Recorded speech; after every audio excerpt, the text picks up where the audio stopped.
Greetings and salutations, everyone. Welcome to episode 2 of my video blog. I am Harold C. Connolly Jr., professor of Earth and Planetary Sciences, meaning geology, at the City University in New York. And I am standing right now out front of the Michael Drake building, which is the operations center for the OSIRIS-REx mission here at the University of Arizona in Tucson. And it is January 9th, and it's about 60 degrees Fahrenheit in Tucson, which is just wonderful considering it had dropped down to like 0 degrees Fahrenheit in New York City when I left. And I have been here for what is known as an EPR, or Engineering Peer Review, for the SPOC, which is located in this building. And SPOC is a Science Processing and Operations Center of the OSIRIS-REx mission here at the University of Arizona. We have some background noise here. But that's fine, you know, it's live, so to speak, at Tucson. And the wonderful thing about this review is that it is a friendly review that missions have to prepare them for a more important review that will come up and give them feedback and friendly comments to help improve what has been done. And the review went very, very well.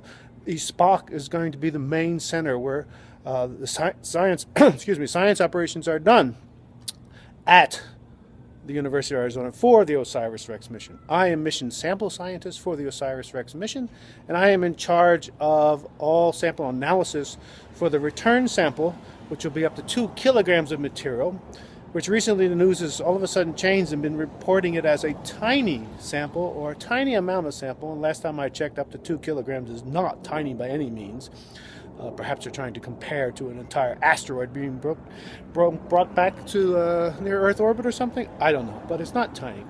And the key point is we also will test various hypotheses about the origin and dynamical evolution of the asteroid from pre-accretion to geologic activity within the asteroid. One hypothesis is if it even is an asteroid, because there is a valid hypothesis that our asteroid Bennu is in fact an extinct comet or a main belt comet, which I'll get into in another episode.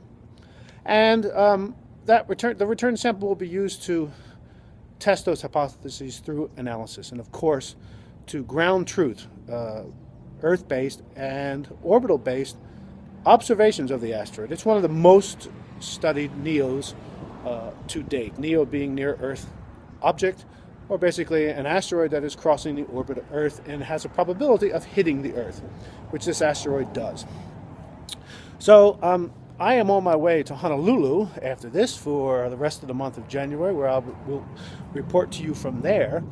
And when I'm at Honolulu, I'm actually going to be doing science. I'm not going to be working for the mission in Honolulu, but I'll be performing analysis and writing a paper or two, and I'll tell you about that. And the analysis will be on meteorites, and I'll be measuring oxygen isotopes with a very special machine, which I will show you, that enables us to very precisely measure oxygen isotope abundances. And I'll explain to you why oxygen isotopes are important. And also on that machine, we can measure short-lived radionuclides, which are the isotopes that give us a relative age of material that formed 4.567 billion years ago.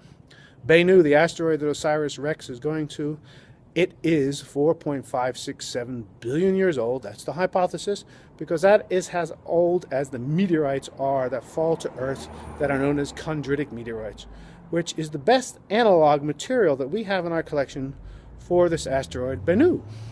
So little Totoro and I are traveling the world together, so you'll see him as well, or her, or whatever it is. If you don't know what Totoro is, watch the movie My Neighbor Totoro. So thank you very much, and I look forward to episode 3, and have a wonderful, wonderful week. Bye-bye from Arizona.